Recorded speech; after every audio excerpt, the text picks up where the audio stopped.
கர்த்தரை கோபப்படுத்துகிற ஒரு 5 காரியங்கள். முதலாவது, விக்கிரக ஆராதனை செய்யும் பொழுது கர்த்தருக்கு கோபம் வரும். ஆண்டவருக்கு ஒரு காரியத்தை பொறுத்துக்கிட முடியாது அப்படின்னு நீங்க பாப்பீங்கன்னா, விக்கிரக சிலை வழிபாடுகள் கர்த்தருக்கு பிடிக்காது, கர்த்தர் வெறுக்கிறார்.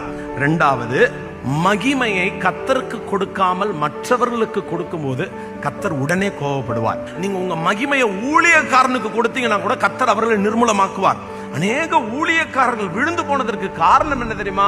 மகிமையை அவங்க எடுத்துக்கிட்டாங்க. உங்க கண்கள் கர்த்தரை தான் பார்க்கணுமே தவிர என்ன பார்க்கவே கூடாது. மூன்றாவது, கர்த்தர் உங்களுக்கு கொடுக்கிற தாளந்துகளை நீங்கள் வீணடிக்கும் போது கர்த்தருக்கு கோபம் வரும். நான்காவது, தேவ சபைக்குள்ளே கல்லர்கள் இருக்கும் பொழுது கர்த்தருக்கு கோபம் வந்தது.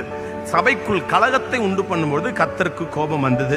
கடைசியாய், நீதிமானுக்கு விரோதமாய் உன் கையை நீட்டும் பொழுது கர்த்தருக்கு உடனே கோபம் வரும். கர்த்தரை கோபப்படுத்துகிற காரியம் நம்ம வாழ்க்கையில் இருக்கக்கூடாது.